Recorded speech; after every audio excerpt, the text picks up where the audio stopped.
പ്രിയമോളെ, ഇജ എവിടെടോ? അന്നൊന്ന് കാണാൻ പോലും കിട്ടണില്ലല്ലോ. ഞാനിതാ ഈ ഒരു ക്വസ്റ്റ്യൻ പേപ്പറും കൂടി കഴിഞ്ഞിട്ടുണ്ടെന്നുണ്ടെങ്കിലേ അത് വരാൻ വേണ്ടി നിൽക്കായിരുന്നു. ലിമിറ്റിന് ഇറങ്ങിയാ? ഉറങ്ങി. ഇന്ന് ഞങ്ങളവിടുന്ന് പോകുന്ന ദിവസമായതുകൊണ്ടേ ഓനക്ക് ആദ്യം വല്ലാത്ത മിസ്സിങ്, അതിന്റെ വാശിയിലായിരുന്നു. ആഹാ, അന്റെ എക്സാം പേപ്പേഴ്സ് ആണ് അതൊക്കെ. മാഷാഅല്ലാ, ഒക്കത്തിലും നല്ല മാർക്കുണ്ടല്ലോ. ഇതുപോലെ ഉറക്കൊഴിച്ചിരുന്ന് പഠിച്ചിട്ട് കിട്ടിയ മാർക്കാണ്.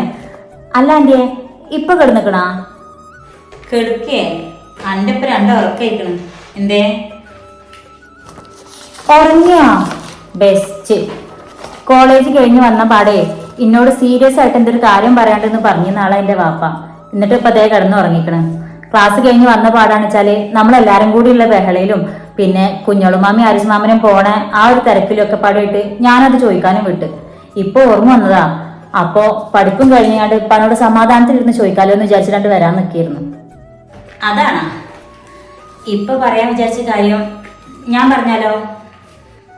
ആന്റിക്കറിയോ ഇപ്പൊ എന്താ എന്നോട് പറയാൻ വിചാരിച്ചിരുന്നെന്ന്? നിക്കും ഉമ്മാക്കും ഒക്കെ അറിയാം. ഇനിയിപ്പോ അന്നോടും കൂടി ആ കാര്യം എന്ന് പറഞ്ഞാലേ അന്റെ ഉമ്മാക്കും ഉപ്പാക്കും സമാധാനാവുള്ളൂ. അതിന് എന്നെ ഏൽപ്പിച്ചേക്ക എന്റെ ഉമ്മ. അതെന്താ അങ്ങനെ ഒരു കാര്യം? എന്താ ആന്റി? അതൊക്കെ പറയാ. അല്ലടി, അന്റെ ക്ലാസ് ഒക്കെ എങ്ങനെ പോണേ? ക്ലാസ് ഒക്കെ അടിപൊളിയല്ലേ. പിന്നെ ഈ പോയി വരവാണ് വലിയ ബുദ്ധിമുട്ട്. പിന്നെ ഞാൻ ഇഷ്ടപ്പെട്ട് ചേർന്ന കോഴ്സല്ലേ, അപ്പൊ കുറച്ച് കഷ്ടപ്പെടാമെന്ന് വിചാരിച്ച്. അല്ലറിയ മോളെ, ഈ പഠിപ്പിന്റെ ഇടയിലേ അന്നെ തുടർന്ന് പഠിപ്പിക്കാൻ പറ്റണ നല്ല വല്ല കല്യാണാലോചന വന്നിട്ടുണ്ടെങ്കിൽ ഞങ്ങൾക്കതെന്ത് ആലോചിക്കാലോ, അല്ലേ? ആന്റി എന്ത് വല്യമാക്ക് പഠിക്കുക? വല്യമാക്കേ ഒരു ദിവസത്തില് 4 or 5 തവണയെങ്കിലും കല്യാണക്കാരൻ പറഞ്ഞല്ലാണ്ട് ഉറക്കം വരൂല. ഇത് ഞാൻ കാര്യമായിട്ട് പറഞ്ഞാടി പെണ്ണെ. അന്നെ പഠിപ്പിക്കാന്നും ജോലിക്ക് വിടാന്നൊക്കെ പറഞ്ഞിട്ട് നല്ലൊരു കാര്യം വന്നെന്ന് വിചാരിക്കാം. അപ്പോ ഞങ്ങൾ ഈ കാര്യമായിട്ടാണ് മുന്നോട്ട് പോവാൻ നിൽക്കാണെച്ചാലേ എന്തായിരിക്കും എന്റെ റിയാക്ഷൻ? ആന്റി എന്താ ബ്രോക്കർ പണി ഏറ്റെടുത്താ? അതോ എന്റെ കല്യാണം നടത്താൻ വേണ്ടിട്ടാണോ ഇത്ര ധൃതി പിടിച്ച് കെട്ടിയോനൊക്കെ അവിടെ ഇട്ടിട്ട് കൊണ്ട് പോകുന്നത്? സത്യം പറഞ്ഞാ ഇന്റെ ഈ വരവിലേ അങ്ങനെ ഒരു കാര്യം കൂടി ഉണ്ട്. അന്റെ കല്യാണം കൂടി കൂടിയിട്ടേ ഇനി ഞാൻ പോണുള്ളൂ. എന്നാ പിന്നെ ഒരു 2-3 വർഷം കൂടി നാട്ടിലൊക്കെ കൂടിയിട്ട് സമാധാനമായിട്ട് കല്യാണമൊക്കെ കൂടിയിട്ട് പോവാ. അല്ല പിന്നെ ഞാൻ കാര്യമായിട്ട് പറയടി.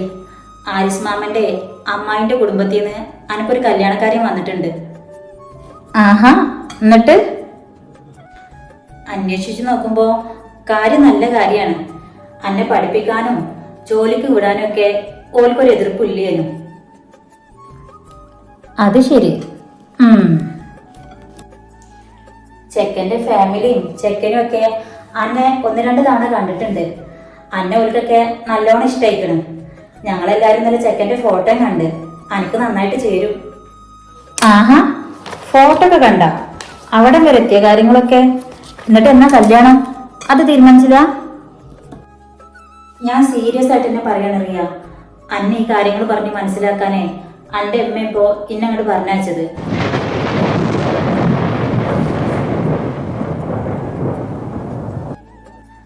അനക്ക് എതിർപ്പൊന്നും ഇല്ലെങ്കിൽ ഞങ്ങൾ നാളെയോ മറ്റന്നാളോ ഓരോട് പെണ്ണ് കാണാൻ വരാൻ പറയട്ടെ? മതി ആന്റിയെ, കൊറേയൊക്കെ ഞാൻ തമാശക്ക് കൂട്ടി നിട്ടാം. ഇനിയിപ്പോ വെറുതെ എന്നെ കൊണ്ട് ദേഷ്യം പിടിപ്പിക്കാൻ നിൽക്കരുത്. ആന്റി എന്തൊക്കെയാ ഈ പറഞ്ഞത്? കല്യാണം തേങ്ങാക്കൊലയാണ്. ആന്റി പോയിക്കാം, എനിക്ക് കുറച്ചും കൂടി എഴുതാനുണ്ട്. ഞാൻ പറയുന്നത് ചെന്ന് കൂളായിട്ട് കേക്കറിയ മോളെ. അന്നെ തുടർന്ന് പഠിപ്പിക്കാനും ജോലിക്ക് വിടാനും ഓൾക്കൊരു എതിർപ്പില്ല. അനക്ക് അന്നെ പഠിപ്പ് മുടങ്ങാതിരുന്നാ പോരെ? പഠിപ്പിക്കാനും ജോലിക്ക് വിടാനൊക്കെ സമ്മതിച്ചെന്ന് വെച്ചിട്ട് ആരെങ്കിലും ഒരു ആലോചനയിട്ട് വന്നാല് ഞാൻ അപ്പണ് കല്യാണത്തിന് നിന്ന് കൊടുക്കണോ? ആന്റി എന്ത് പറഞ്ഞിട്ടാ ഈ പറഞ്ഞത്? ഞാൻ കല്യാണത്തിനെ കുറിച്ചിട്ടൊന്നും സ്വപ്നത്തിൽ പോലും ഇതുവരെ ചിന്തിച്ചിട്ടില്ല. അപ്പോഴാ നാളെ മറ്റന്നാ പെണ്ണ് കാണാൻ വരട്ടേന്ന്. ഇതെന്താ നിസ്സാര കാര്യമാണോ? പിന്നെ ഇമ്മ പറഞ്ഞത് വെച്ചിട്ട് ആന്റി ഇപ്പൊ ഇതിനോട് കാര്യമായിട്ട് ചോദിക്കാൻ വന്നതാ? ഇമ്മ ആന്റിനെ വട്ടാക്കാൻ വേണ്ടിട്ടേ തമാശക്ക് പറഞ്ഞതാവും. ആന്റി പറയുമ്പോ പോയി ചോദിച്ചു നോക്ക്. അല്ലറിയ, ഞാൻ പറഞ്ഞതൊക്കെ കാര്യമായിട്ട് തന്നെയാണ്. എന്ത്?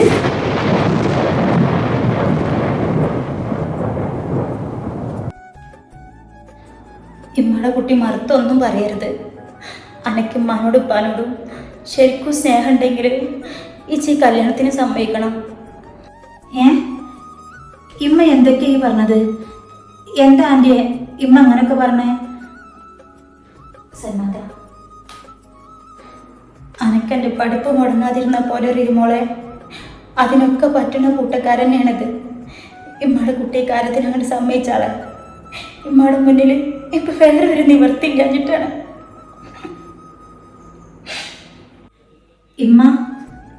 ഇമ്മ കരയാണോ? എന്താ ഇപ്പൊ ഇങ്ങനൊക്കെ? എന്താ ആൻറ്റിയെ, എന്താ അമ്മ കരഞ്ഞങ്ങാണ്ട് ഇങ്ങനൊക്കെ പറയണേ? എന്താ നിങ്ങൾക്ക് രണ്ടാക്കും പറ്റിയത്? അത് പിന്നെ റിയമോളെ, ഞങ്ങള് എന്താ ആൻറ്റി, എന്തമ്മ അങ്ങനെ കരഞ്ഞങ്ങാണ്ട് എന്നോട് കല്യാണക്കാരൊക്കെ പറയണത്?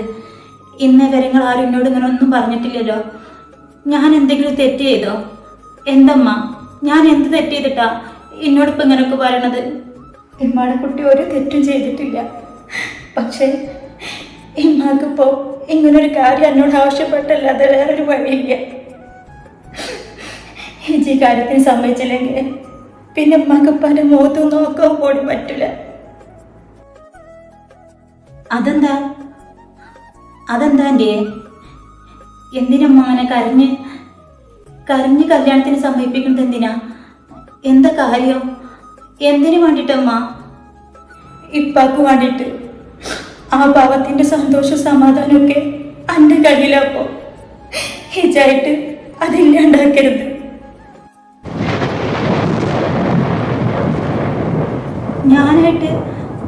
ഞാനായിട്ട് എൻ്റെ ഉപ്പാൻ്റെ സമാധാനം ഇല്ലാണ്ടാക്കരുതെന്നോ?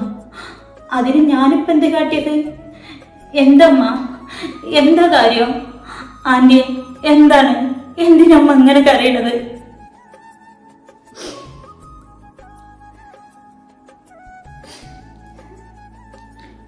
നിങ്ങളും ഉണ്ടാതിരുന്നാലേ സൽമാത്ത, വെറുതെ ഓളും കൂടി ടെൻഷനാക്കാനായിട്ട് വേണ്ട. എന്താ ആൻറ്റിയെ, നിങ്ങൾ രണ്ടാളും ഇന്ന് എന്താ മറച്ചു വെക്കണത്? എന്താണെങ്കിലും എന്നോട് പറ, എന്താ കാര്യം?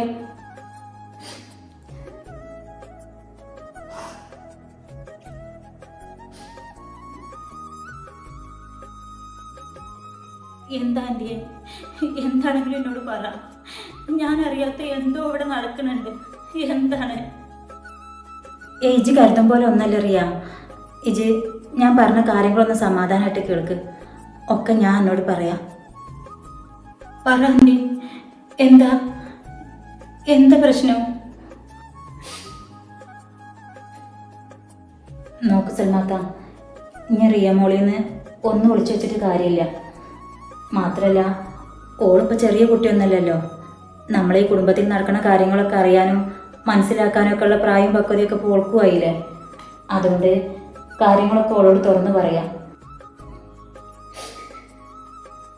പറഞ്ഞി എന്താ? ആദ്യം ഇവിടെ ഇരിക്ക്. ഇനി ഞാൻ പറയാൻ പോകുന്ന കാര്യങ്ങൾ സമാധാനമായിട്ട് കേൾക്ക്. പറഞ്ഞി എന്താ ഇവിടെ നടക്കണത്? എനിക്കൊന്നും മനസ്സിലാവണില്ല. നോക്കറിയ മോളെ, ഞാനിനി പറയാൻ പോണ കാര്യങ്ങൾ ആൻറ്റിയുടെ കുട്ടി സമാധാനമായിട്ട് കേൾക്കണം. അനക്കറിയാലോ, എന്തെങ്കിലും ഒരു കാരണമില്ലാണ്ട് ഞങ്ങൾ ആരും ഇപ്പം എൻ്റെ കല്യാണക്കാര്യം വന്ന് പറയൂലെന്ന് അനക്ക് നല്ല ഉറപ്പല്ലേ? അതിന് വലിയൊരു കാരണമുണ്ട്. എന്ത് കാരണം? എന്താ ആൻറ്റി?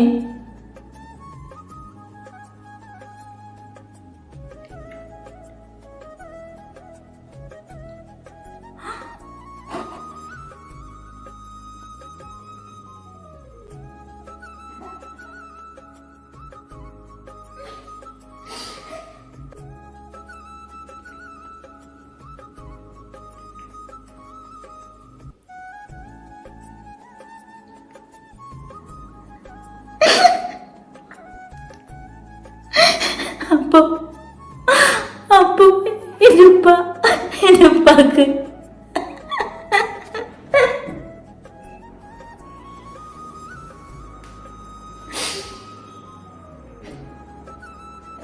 ഇങ്ങനെ കരയിലറിയും മോളെ. നോക്ക്, വല്യമ്മാക്കും ഷാനൂട്ടനും ഋഷുവിനും ഒന്നും ഈ കാര്യങ്ങളൊന്നും അറിയില്ലട്ടാ. ഇജ് കരഞ്ഞു കഴിഞ്ഞ് ഞോലും കൂടി അറിയിക്കല്ലേ. അന്നെ ഈ കാര്യങ്ങളൊന്നും അറിയിക്കാണ്ടിരിക്കാൻ തന്നെയായിരുന്നു ഞങ്ങൾക്ക് എല്ലാവർക്കും ആഗ്രഹം. പക്ഷേ ഇപ്പോഴത്തെ ഈ സാഹചര്യത്തിൽ എന്നോട് ഈ കാര്യങ്ങളൊന്നും ഓപ്പണായിട്ട് പറയാണ്ട് ഒന്നും ശരിയാവില്ല എന്ന് തോന്നി. അതുകൊണ്ടാണ് ഞങ്ങളിപ്പോൾ എന്നോട് ഈ കാര്യം തുറന്നു പറഞ്ഞത്.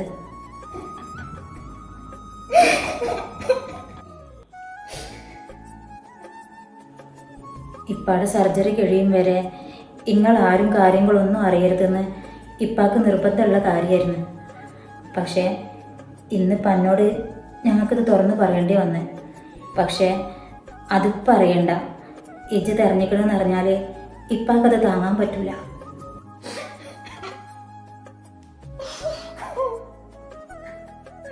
എൻ്റെ ഉപ്പാക്ക് ഇജെന്ന് വെച്ച ജീവനാണെന്ന് ഉമ്മാടെ കുട്ടിക്കറിയാലോ. ഇപ്പോഴെ ഏറ്റവും വലിയ പൂതിയാണ് എൻ്റെ കല്യാണം.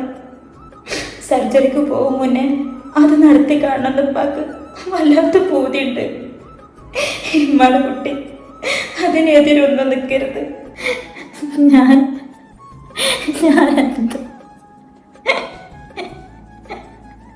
ഞങ്ങൾക്കും എൻ്റെ ഉപ്പാക്കും എല്ലാവർക്കും അറിയാം എനിക്ക് എത്രത്തോളാണ് പഠിച്ചൊരു ജോലി ആവാനുള്ള ആഗ്രഹം എന്നൊക്കെ. ഈ ഒരു കാര്യമാവുമ്പോൾ അതിലൊന്നും ഒരു മുടക്കം വരില്ല എന്നുള്ളൊരു ഉറപ്പുള്ളതുകൊണ്ടാണ് ഞങ്ങളെല്ലാവരും ഇപ്പോൾ എന്നോട് ഈ ഒരു കാര്യം നിർബന്ധിക്കുന്നത്. ഇപ്പാൻ്റെ ഒരു ആഗ്രഹം ഇതിനുള്ള നടക്കുകയാണെന്ന് വെച്ചാൽ അത് നല്ലൊരു കാര്യമല്ലേ. എന്നോട് നിപ്പന്നെ ഈ കാര്യങ്ങളൊക്കെ തുറന്ന് പറയാൻ വേണ്ടി നിന്നതാണ്. എൻ്റെ പഠിപ്പ് കഴിയാൻ വേണ്ടിയിട്ട് കാത്തിരുന്ന് മരുന്നിൻ്റെ ക്ഷീണം കൊണ്ട് ആ പാവം ഉറങ്ങിപ്പോയതാണ്. അല്ലാച്ചാ അനക്ക് ഈ കല്യാണത്തിന് സമ്മതമാണോ എന്ന് ഇപ്പന്നെ എന്നോട് നേരിട്ട് ചോദിച്ചിരുന്നു. അപ്പോൾ ഈ ഒരു കാര്യമായിരുന്നോ എൻ്റെ ഇപ്പം എന്നോടൊന്ന് ചോദിക്കാൻ വേണ്ടി വിചാരിച്ചിരുന്നത്? എന്തോ ഒരു ഭാഗ്യം കൊണ്ടാണ് അത് ഞങ്ങൾക്ക് ചോദിക്കാൻ തോന്നിയത്. കാരണം എൻ്റെ ഇപ്പം ഒരിക്കലും ഇപ്പാടെ അസുഖത്തിനെ കുറിച്ചിട്ടും വരാൻ പോണ സർജറിനെ കുറിച്ചിട്ടും ഒന്നും എന്നോട് തുറന്ന് പറയൂല. ഈ ഒരു കല്യാണക്കാരൻ മാത്രം ഇപ്പം എന്നോട് പറഞ്ഞിരുന്നെങ്കിൽ ഇതുപോലത്തെ ഒരു എതിർപ്പ് ഇജിപ്പാനോട് പറഞ്ഞാൽ ഇപ്പാക്കത് സഹിക്കാൻ പറ്റൂല. പഠിച്ചവനായിട്ടാ ഇപ്പം എല്ലാം കൊണ്ട് ഒത്തൊരു കാര്യം നമ്മളെ മുന്നേക്ക് ഇങ്ങോട്ട് കൊണ്ടുവന്ന് തന്നത്. ഇജിപ്പാൻ്റെ വാക്കിനെ എതിര് നിൽക്കില്ല എന്നുള്ള പൂർണ്ണ വിശ്വാസം ഇപ്പാൻ്റെ ഉള്ളിൽ ഉണ്ടായതുകൊണ്ടാണ് ഇപ്പം ഓർക്ക് വാക്ക് കൊടുത്തത്. ഇപ്പം വാക്ക് കൊടുത്തോ?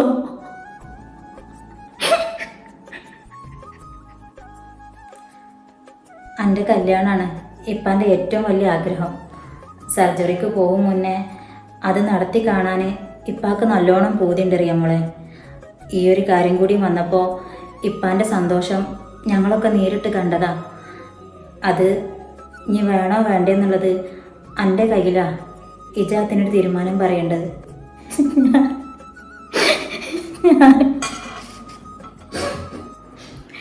എൻ്റെ കുട്ടി ഞാൻ എടുക്കണ ഒരു തീരുമാനത്തിന് എതിര് പറയൂലെന്ന് ഞങ്ങളോടൊക്കെ വീമ്പ് പറഞ്ഞ് നടക്കണം പാവം.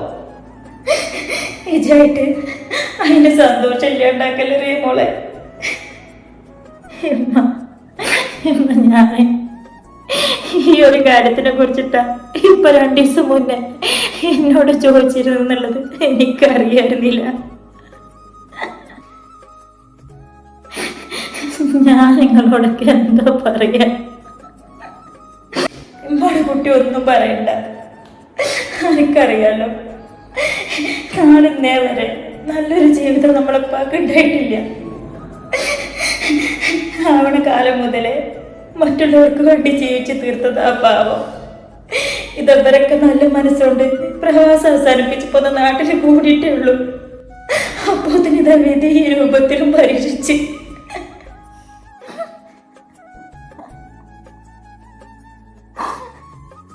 മോളെ മാണ്ട സൽമാത്ത, ഓള് നല്ലോണം ആലോചിക്കട്ടെ. ഇനി നമ്മളായിട്ട് ഓളൊന്നിനും നിർബന്ധിക്കും ചെയ്യരുത്. ഓള് നല്ലോണം ആലോചിച്ചിട്ട് ഓൾക്ക് ശരി എന്താ തോന്നുന്നു വെച്ചാൽ ആ തീരുമാനത്തിനൊപ്പം നമുക്ക് മുന്നോട്ട് പോവാം. തൽക്കാലം റിയനോട് നമ്മൾ കാക്കാൻ്റെ അസുഖകാര്യമൊക്കെ പറഞ്ഞിക്കണം എന്നുള്ള കാര്യമൊന്നും കാക്ക അറിയണ്ട. ഓള് ഇതറിഞ്ഞിക്കണമെന്ന് അറിഞ്ഞാൽ കാക്കാക്ക് സഹിക്കാൻ പറ്റില്ല. സർജറിക്ക് പോകും മുന്നേ എല്ലാവരും മുന്നിലും സന്തോഷമായിട്ട് നിൽക്കണം എന്നാണ് കാക്കയുടെ തീരുമാനം. അത് അതുപോലെ തന്നെ ഉണ്ടായിക്കോട്ടെ.